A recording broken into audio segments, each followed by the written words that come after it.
வணக்கம். ஜெம் செய்திகளுக்காக தமிழ் மொழி. இந்திய நேரப்படி காலை 8:30 மணி செய்திகள். முதலில் ஜெம் தலைப்புச் செய்திகளை காணலாம். டெல்லியில் புத்தரின் நினைவை போற்றும் மாபெரும் சர்வதேச கண்காட்சி இன்று திறந்து வைக்கிறார் பிரதமர் நரேந்திர மோடி. தமிழ்நாடு சீருடை பணியாளர்களுக்கு பணி நியமன ஆணை. 750 சீருடை பணியாளர்களுக்கு பணி நியமன ஆணைகளை வழங்குகிறார் முதலமைச்சர் மு.க. ஸ்டாலின். ஓய்வூதிய திட்டம் குறித்து முக்கிய அறிவிப்பை வெளியிடுகிறார் முதலமைச்சர் மு.க. ஸ்டாலின். ஆசிரியர் சங்க நிர்வாகிகள் பேட்டி. ஈரானின் உள்நாட்டு விவகாரங்களில் அமெரிக்கா தலையிட்டால் உலக அளவில் குழப்பம் ஏற்படும். ஈரானின் பாதுகாப்பு கவுன்சில் செயலாளர் அலி லாரிஜானி எச்சரிக்கை. இனி விரிவான செய்திகளை காணலாம். டெல்லியில் புத்தரின் நினைவை போற்றும் மாபெரும் சர்வதேச கண்காட்சியினை இன்று பிரதமர் நரேந்திர மோடி திறந்து வைக்கிறார்.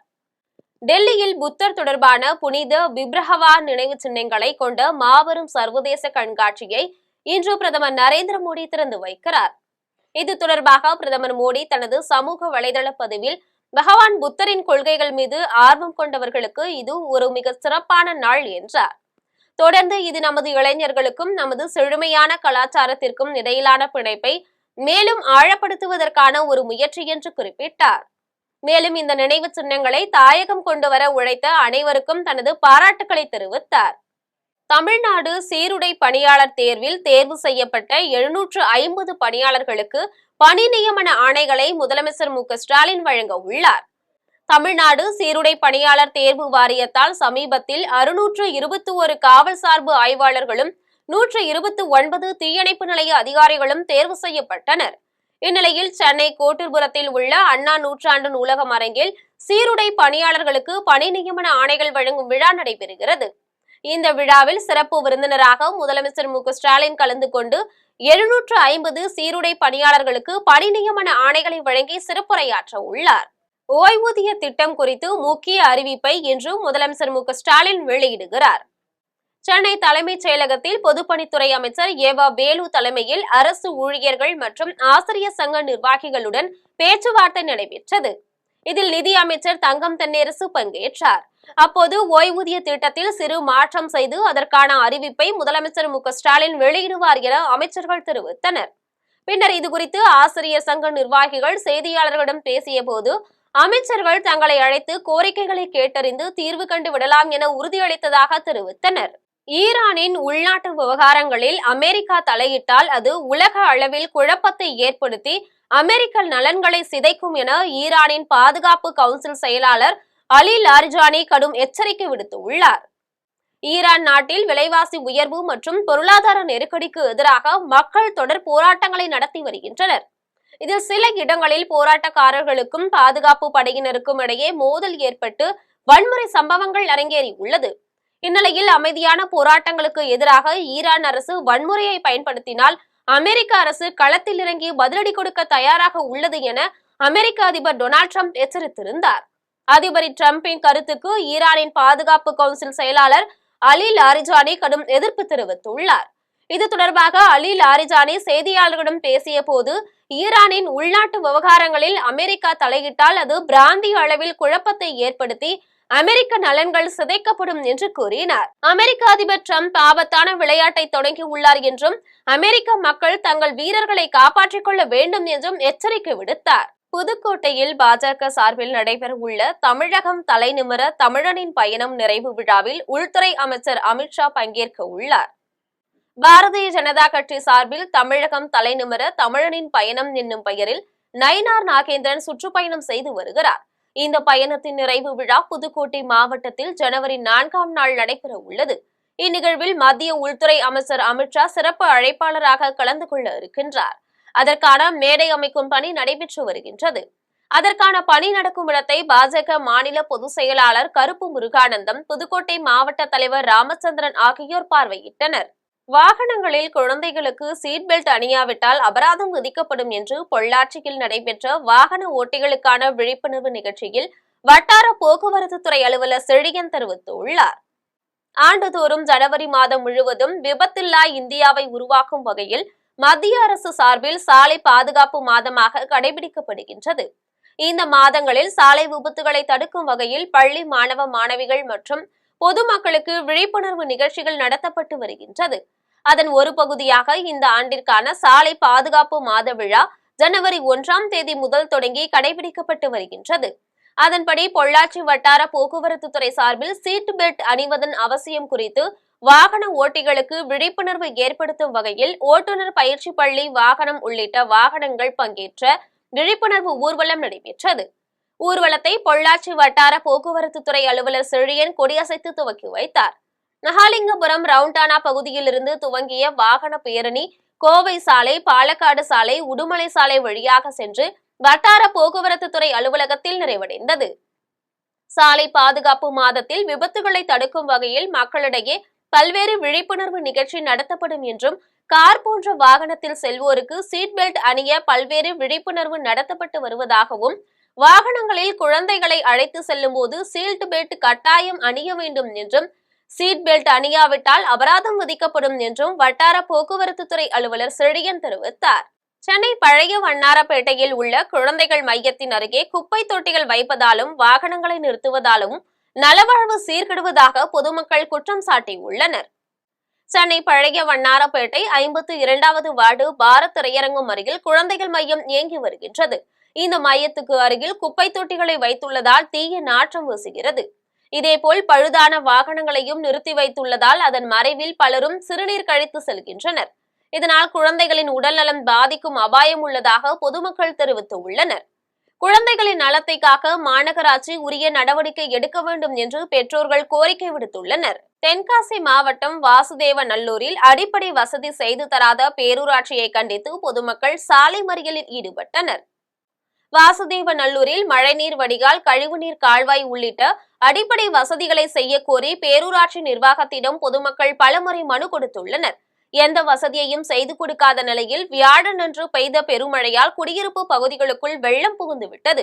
இதனால் பெரும் இன்னலுக்கு உள்ளான மக்கள் மதுரை கொல்லம் தேசிய நெடுஞ்சாலையில் மறியல் போராட்டத்தில் ஈடுபட்டனர். மாவட்ட ஆட்சியர் நேரில் வந்து பார்வையிட்டு அடிப்படை வசதிகளை செய்து தர வேண்டும் என்று பொதுமக்கள் கோரிக்கை விடுத்துள்ளனர். கோவாவில் நடைபெற்ற பன்னாட்டு சிலம்ப போட்டியில் தனியார் பயிற்சி கூடத்தை சேர்ந்த மாணவர்கள் தங்கம், வெள்ளி, வெண்கல பதக்கங்களை வென்று சாதனை படைத்துள்ளனர். கோவா மாநிலம் காலிக்கட்டில் நடைபெற்ற பன்னாட்டு சிலம்ப போட்டியில் வீர தமிழச்சி சிலம்ப கலைக்கூடத்தை சேர்ந்த 12 மாணவர்கள் கலந்து கொண்டனர். இதில் 5 மாணவர்கள் தங்கப்பதக்கமும், 4 பேர் வெள்ளி பதக்கமும், 3 பேர் வெண்கல பதக்கமும் வென்று சாதனை படைத்து உள்ளனர். வெற்றி பெற்று திரும்பிய வீரர் வீராங்கனைகளுக்கு தாம்பரம் ரயில் நிலையத்தில் உறவினர்களும் நண்பர்களும் சந்தன மாலை, சால்வை மற்றும் பூங்கொத்து வழங்கி வாழ்த்து கூறி வரவேற்றனர். எல்லை தாண்டி மீன்பிடித்ததாக கூறி காரைக்கால் மீனவர்கள் 11 பேரை இலங்கை கடற்படையினர் கைது செய்துள்ளனர். புதுச்சேரி மாநிலம் காரைக்காலை அடுத்த கீழ காசாக்குடி மேட்டை சேர்ந்த ராஜா என்பவருக்கு சொந்தமான சண்மதி என்ற விசைப்படகில் மீனவர்கள் கடலுக்கு சென்றனர். விசைப்படகில் உரிமையாளர் ராஜா, முத்துசாமி, பிரபு, முருகன், தென்னரசன், சந்திரநாத் என 11 மீனவர்கள் கோடியக்கரைக்கு தென்கிழக்கே மீன்பிடித்துக் கொண்டிருந்தனர். நள்ளிரவில் அங்கு வந்த இலங்கை கடற்படையினர் முல்லைத்தீவு கடல் பரப்பில் எல்லை தாண்டி மீன்பிடிப்பதாக கூறி மீனவர்களின் விசைப்படகை சுற்றி வளைத்தனர். படகில் இருந்த 11 மீனவர்களை கைது செய்ததுடன் விசைப்படகையும் பறிமுதல் செய்து யாழ்ப்பாணம் காங்கேசன்துறை முகாமுக்கு அழைத்துச் சென்றனர். கைது செய்யப்பட்ட மீனவர்களின் உறவினர்கள் ஒன்று கூடி மீனவர்களையும் படகை விடுவிக்குமாறு ஒப்பாரி வைத்து கண்ணீர் மல்க மத்திய மாநில அரசுகளுக்கு கோரிக்கை விடுத்துள்ளனர். தென்காசி மாவட்டம் கடையநல்லூர் அருணாச்சலபுரத்தில் குழந்தையுடன் வசித்து வந்த பெண் கழுத்தறுக்கப்பட்டு கொல்லப்பட்டது அதிர்ச்சியை ஏற்படுத்தி உள்ளது. கடையநல்லூர் அருணாச்சலபுரத்தை சேர்ந்த முருகசெல்விக்கு 10 வயதில் பெண் குழந்தை உள்ளது. அவர் கணவர் ஐயா கண்ணு துபாயில் வேலை பார்த்து வருகிறார். முருகசெல்வி மார்கழி மாதத்தில் நாள்தோறும் அதிகாலையில் கோவிலுக்கு சென்று வந்துள்ளார். இதனால் அவர் ஒரு நாள் கோவிலுக்கு செல்லாததால் ஏன் என்று அறிவதற்காக உறவினர்கள் அவர் வீட்டுக்கு சென்று பார்த்துள்ளனர். அங்கு குளியல் அறையில் முருகசெல்வி கழுத்து அறுக்கப்பட்ட நிலையில் இரத்த வெள்ளத்தில் சடலமாக கிடந்துள்ளார். அதிர்ச்சியடைந்த உறவினர்கள் உடனடியாக சேந்தமரம் காவல்துறையினருக்கு தகவல் தெரிவித்துள்ளனர். காவல்துறையினர் உடலை கைப்பற்றி தென்காசி அரசு மருத்துவமனைக்கு கூராய்வுக்கு அனுப்பி வைத்தனர். இந்த கொலைக்கான காரணம் குறித்து விசாரித்து வருகின்றனர். கொடைக்கானலில் கடும் பனிமூட்டம் இருந்த நிலையில் சுற்றுலா பயணிகள் பல்வேறு இடங்களை கண்டு மகிழ்ந்தனர். திண்டுக்கல் மாவட்டம் கொடைக்கானலில் 2 நாட்களாக பனிமூட்டம் நிலவி வருகிறது. பிரையன் பூங்காவில் நண்பகல் வேளையில் திடீரென தரையிறங்கிய பனிமூட்டத்துடன் லேசான சாரல் மழையும் பெய்ய தொடங்கியது. இதனை பார்த்து சுற்றுலா பயணிகள் படம் பிடித்து மகிழ்ந்தனர். வானிலிருந்து இறங்கிய பனிமூட்டத்தை கண்டு களித்தும் பனிமூட்டங்களுக்கு இடையே நடனம் ஆடியும் மகிழ்ச்சியை வெளிப்படுத்தினர். கொடைக்கானலில் காலை மாலை இரவு நேரங்களில் மாறிவரும் காலநிலையை அனுபவிக்க பல்வேறு பகுதிகளில் இருந்து சுற்றுலா பயணிகள் வந்து செல்கின்றனர். கடலூர் மாவட்டம் கீரப்பாளையம் சோமநாதர் ஆலயத்தில் மார்கழி மாத பிரதோஷ வழிபாடு நடைபெற்றது. புவனகிரி அருகே உள்ள கீரப்பாளையம் சோமநாதர் ஆலயத்தில் மார்கழி பிரதோஷத்தையொட்டி சிவபெருமான் முன்பு உள்ள நந்திக்கும் அம்பாள் முன்பு உள்ள நந்தி பகவானுக்கும் பால், தயிர், பன்னீர், சந்தனம், பஞ்சாமிர்தம் ஆகியவற்றால் அபிஷேகம் நடைபெற்றது. இதனைத் தொடர்ந்து திரிபுர சுந்தரி உடனுரை சோமநாதர் காளை மாட்டின் மீது அமர்ந்து சிவபுராணம் பாராயணம் செய்ய ஆலயத்தை சுற்றி வலம் வந்தார். தொடர்ந்து காளை மாட்டிற்கு வழிபாடு செய்து பக்தர்களுக்கு பிரசாதம் வழங்கப்பட்டது. சீர்காழியில் 50 ஆண்டுகளுக்கு மேலாக செய்யப்படும் பாரம்பரிய நெட்டி மாலையை பொங்கல் தொகுப்பில் சேர்த்து வழங்கிட தயாரிப்பாளர்கள் கோரிக்கை விடுத்துள்ளனர். மயிலாடுதுறை மாவட்டம் மேலவள்ளம் KK நகரில் 70க்கும் மேற்பட்ட குடும்பத்தினர் வசித்து வருகின்றனர்.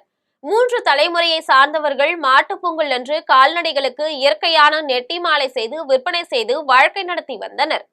மேலும் நெட்டி மாலை தயாரிப்புக்கு 3 மாதங்களுக்கு முன்பே ஆந்திரா, பாண்டிச்சேரி உள்ளிட்ட பல்வேறு ஏரி பகுதிகளில் இருந்து தாழை நாறுகளை சேகரித்து பதப்படுத்தி மனிதர்களுக்கும் கால்நடைகளுக்கும் தீங்கு இல்லாத நெட்டி மாலைகளை தயாரித்து குறைந்த விலைக்கு விற்பனை செய்து வந்தனர். இந்த ஆண்டு நெட்டி மற்றும் தாழை நார்களை சேகரித்த மேலவள்ளம் மக்கள் விலை உயர்ந்த பட்ட சாயங்களை வாங்கி வந்து மாலை தயாரிக்கும் பணியில் ஈடுபட்டுள்ளனர். மூலப்பொருட்களின் விலை உயர்வு மற்றும் மினுமினுக்கும் பிளாஸ்டிக்கால் நெட்டி மாலைகளின் வியாபாரம் மந்தமடைந்து உள்ளது. எனவே தங்களுக்கு தமிழக அரசு குறைந்த வட்டியில்லா கடன் உதவி வழங்க வேண்டும் எனவும் பொங்கல் தொகுப்பில் நியாய விலை கடைகள் மூலமாக கால்நடை வளர்ப்போருக்கு நெட்டி மாலை விற்பனை செய்வதற்கு தமிழக அரசு முன்வர வேண்டும் எனவும் மேலவள்ளம் கிராம மக்கள் கோரிக்கை விடுத்துள்ளனர். குண்டடம் அருகே மனநலம் பாதிக்கப்பட்டவர் திடீரென தானே தீ வைத்துக் கொண்டு உயிரிழந்த சம்பவம் பெரும் பரபரப்பை ஏற்படுத்தியது. திருப்பூர் மாவட்டம் காஞ்சிபுரம் பகுதியில் மனநலம் பாதிக்கப்பட்ட ஒருவர் திடீரென தானே தீ வைத்துக் கொண்டு உயிரிழந்த சுமார் 50 வயதுடைய நபர் பல நாட்களாக சாலை ஓரங்களில் சுற்றித் திரிந்து வந்ததாக கூறப்படுகின்றது. இந்த நிலையில் நேற்று திடீரென அருகில் உள்ள பெட்ரோல் பங்கில் பாட்டிலில் பெட்ரோல் வாங்கி அதை தனது உடலில் ஊற்றி தானே தீ வைத்துக் கொண்டு அந்த நபர் சாலையில் ஓடிச் சென்று பின்னர் கீழே விழுந்து சம்பவ இடத்திலேயே உயிரிழந்ததாகவும் கூறப்படுகின்றது. இதனை பார்த்த பொதுமக்கள் அதிர்ச்சி அடைந்தனர். தகவல் அறிந்து சம்பவ இடத்திற்கு வந்தனர் காவல்துறையினர். உயிரிழந்த நபரின் உடலை மீட்டு தனியார் ஆம்புலன்ஸ் மூலம் அரசு மருத்துவமனைக்கு பிரேத பரிசோதனைக்காக அனுப்பி வைத்தனர். இந்த சம்பவம் குறித்து ஊதியூர் போலீசார் வழக்கு பதிவு செய்து ஆய்வாளர் சரோஜா விசாரணை மேற்கொண்டு உயிரிழந்தவர் யார், எந்த பகுதியை சேர்ந்தவர், அவரது பெயர் என்ன என்பது குறித்து விசாரணை நடைபெற்று வருகின்றது. தாம்பரத்தில் நகை மற்றும் பணத்தை திருடியவரை போலீசார் கைது செய்து 12 சவரன் நகையை பறிமுதல் செய்தனர். தாம்பரம் பிள்ளையார் கோவில் தெருவை சேர்ந்த சுகுமார் என்பவர் வயது 71. மனைவி இறந்துவிட்ட நிலையில் வீட்டில் தனியாக வசித்து வந்தார். வீட்டு வேலைகள் மற்றும் சமையலுக்கு உதவியாக ஆன்லைன் செயலி மூலம் வேலைக்காக பெண் தேடி வந்தார். இந்நிலையில் திருவள்ளூர் மாவட்டம் பாலவேடை சேர்ந்த சாந்தகுமார் என்பவரின் மனைவி லட்சுமி என்பவர் தொடர்பு கொண்டு வேலைக்கு சேர்ந்துள்ளார். நவம்பர் 14ஆம் தேதி வேலைக்கு சேர்ந்த லட்சுமி டிசம்பர் 15ஆம் தேதி வீட்டிற்கு சென்று வருகிறேன் என கூறி சென்றவர் திரும்பி வரவில்லை. அவரது செல்போனும் சுவிட்ச் ஆஃப் இருந்ததால் சந்தேகமடைந்த சுகுமார் பீரோவை திறந்து பார்த்தபோது அதிலிருந்த 12 சவரன் தங்க நகை மற்றும் 50,000 ரூபாய் ரொக்கம் காணாமல் போயிருப்பது தெரிய வந்தது. இதையடுத்து லட்சுமியின் ஆதார் கார்டு விவரங்களின் அடிப்படையில் சுகுமார் தாம்பரம் குற்றப்பிரிவு காவல் நிலையத்தில் புகார் அளித்தார். புகாரின் பேரில் வழக்கு பதிவு செய்த போலீசார் விசாரணை நடத்தி லட்சுமியை கைது செய்து அவரிடமிருந்து 12 சவரன் தங்க நகைகளை பறிமுதல் செய்தனர். கைது செய்யப்பட்ட லட்சுமியை நீதிமன்றத்தில் ஆஜர்படுத்தி சிறையில் அடைத்தனர். கொடைக்கானலுக்கு வரும் வாகனங்களுக்கு நுழைவு சுங்க கட்டணம் உயர்ந்துள்ளதால் வாகன ஓட்டிகள் அதிர்ச்சி அடைந்து உள்ளனர். திண்டுக்கல் மாவட்டம் கொடைக்கானல் சர்வதேச சுற்றுலா தலமாக இருந்து வருகிறது. குறிப்பாக பல்வேறு மாநிலங்களில் இருந்தும் வெளி மாவட்டங்களில் இருந்தும் ஏராளமான சுற்றுலா பயணிகள் இங்கு வந்து செல்கின்றனர். அவ்வாறு வரக்கூடிய வாகனங்களுக்கு நுழைவாயில் பகுதியில் அமைந்துள்ள சுங்கச்சாவடியில் நுழைவு கட்டணத்தை நகராட்சி நிர்வாகம் மூலம் வசூலிக்கப்பட்டு வருகின்றது. குறிப்பாக கடந்த 2013ஆம் ஆண்டு செப்டம்பர் மாதம் முதல் ஃபாஸ்டாக் செயலி மூலம் பணம் வசூலிக்கப்பட்ட நிலையில் உள்ளூர் வாகனங்களுக்கு சில கட்டுப்பாடுகளுடன் விலக்கு அளிக்கப்பட்டது. இந்த நிலையில் வாகனங்களுக்கான நுழைவு கட்டணங்கள் தற்போது உயர்த்தப்பட்டுள்ளது. அதன்படி பேருந்துகளுக்கு பழைய கட்டணம் 250 300 உயர்ந்து உள்ளது. சரக்கு வாகனங்கள் பழைய கட்டணம் 100 ரூபாயிலிருந்து 150 உயர்ந்து உள்ளது. அண்ணாமலையார் கோவில் கோபுரங்களை பராமரிப்பு இன்றி கையாளும் கோவில் நிர்வாகத்தால் பக்தர்கள் வேதனை அடைந்துள்ளனர். பஞ்சபூத தலங்களில் அக்னி தலமாகவும் நினைத்தாலே முக்தி தரும் திருத்தலமாக விளங்கும் திருவண்ணாமலையில் புகழ்பெற்ற அண்ணாமலையார் கோவிலுக்கு தினமும் ஆந்திரா, தெலுங்கானா, கர்நாடகா, கேரளா என லட்சக்கணக்கான பக்தர்கள் திருவண்ணாமலைக்கு கிரிவலம் மேற்கொள்ளவும் அண்ணாமலையார் கோவிலில் சாமி தரிசனம் செய்யவும் வருகின்றனர். இந்நிலையில் அண்ணாமலையார் கோவிலில் மேற்கு பகுதியில் கோபுரம் மற்றும் வடக்கு பகுதியில் அம்மணியம்மன் கோபுரம் ஆகிய கோபுரங்களில் உள்ள சிலைகள் உடைந்த நிலையில் காணப்படுவது பக்தர்களிடையே அதிர்ச்சியை ஏற்படுத்தி உள்ளது. மேலும் புறாக்களின் எச்சங்களால் கோவில் கோபுரங்கள் மாசடைந்து உள்ளது.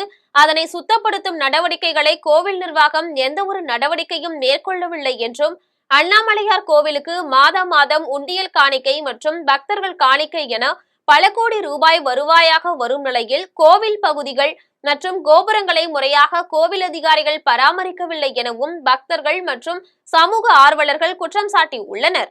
பொள்ளாச்சி அருகே கிணத்துக்கடவில் மனைவியின் கள்ளத்தொடர்பை தட்டி கேட்ட கணவரை மனைவி மற்றும் கள்ளக்காதலன் ஆகியோர் உயிர் மாய்த்த சம்பவத்தில் தலைமறைவாக உள்ள சிலரை காவல்துறையினர் தேடி வருகின்றனர்.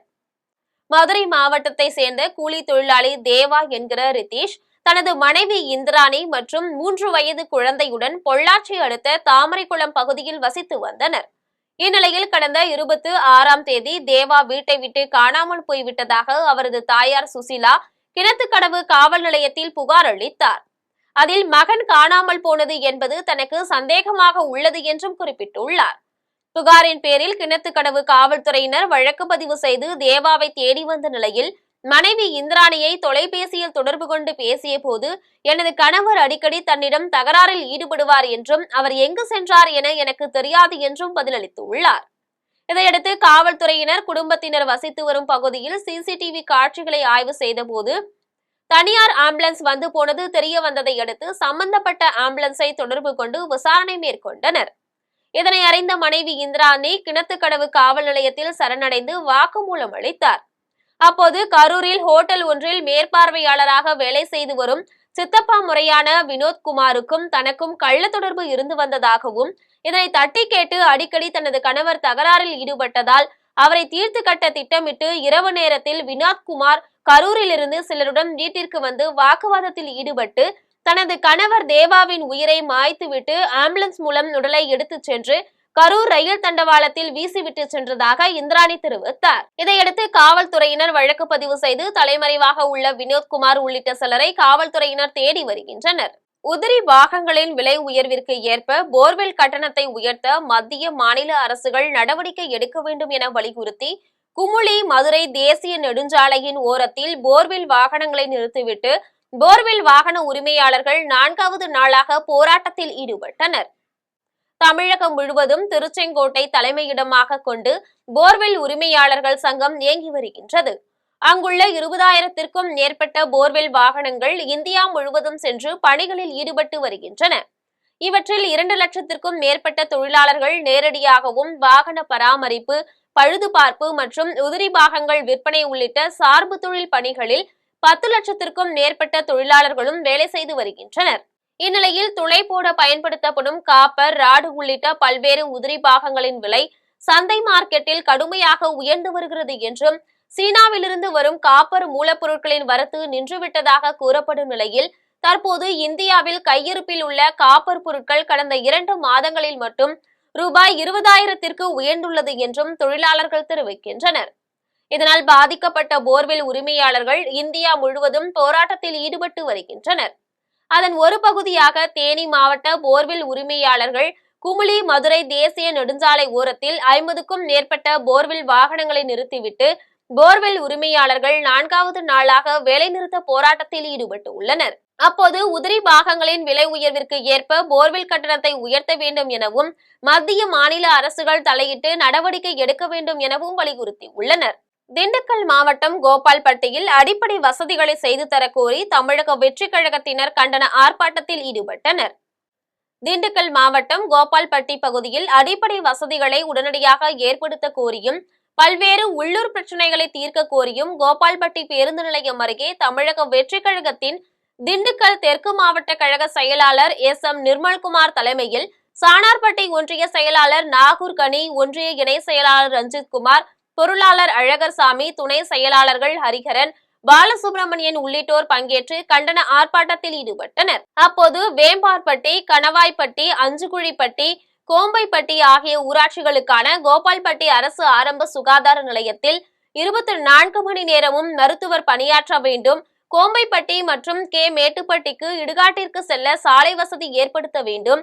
நியாய விலை கடை அமைக்க வேண்டும். அஞ்சுகுழிப்பட்டிக்கு பேருந்து நிலையத்தில் கழிப்பறை வசதி ஏற்படுத்த வேண்டும். ஒன்றியத்திற்கு உட்பட்ட மலை கிராமங்களில் தொலைத்தொடர்பு வசதி வழங்க வேண்டும் என்பன உள்ளிட்ட பல்வேறு கோரிக்கைகளை வலியுறுத்தினர். இதில் தமிழக வெற்றிக் கழகத்தின் ஒன்றிய நகர கிளை நிர்வாகிகள், மகளிர் அணியினர் உட்பட ஏராளமானோர் கலந்து கொண்டனர். மீண்டும் தலைப்புச் செய்திகள். டெல்லியில் புத்தரின் நினைவை போற்றும் மாபெரும் சர்வதேச கண்காட்சி இன்று திறந்து வைக்கிறார் பிரதமர் நரேந்திர மோடி. தமிழ்நாடு சீருடை பணியாளர்களுக்கு பணி நியமன ஆணை. 750 சீருடை பணியாளர்களுக்கு பணி நியமன ஆணைகளை வழங்குகிறார் முதலமைச்சர் ஸ்டாலின். ஓய்வூதிய திட்டம் குறித்து முக்கிய அறிவிப்பை வெளியிடுகிறார் முதலமைச்சர் ஸ்டாலின். ஆசிரியர் சங்க நிர்வாகிகள் பேட்டி.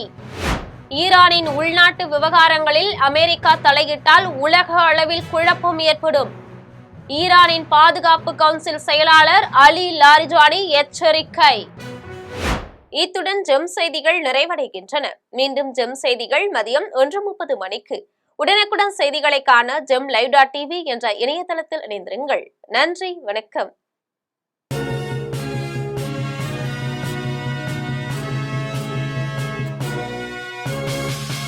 உடனுக்குடன் அப்டேட் தெரிந்து கொள்ள ஜெம் டிவி தமிழ் ஆப்பை இன்ஸ்டால் செய்யவும்.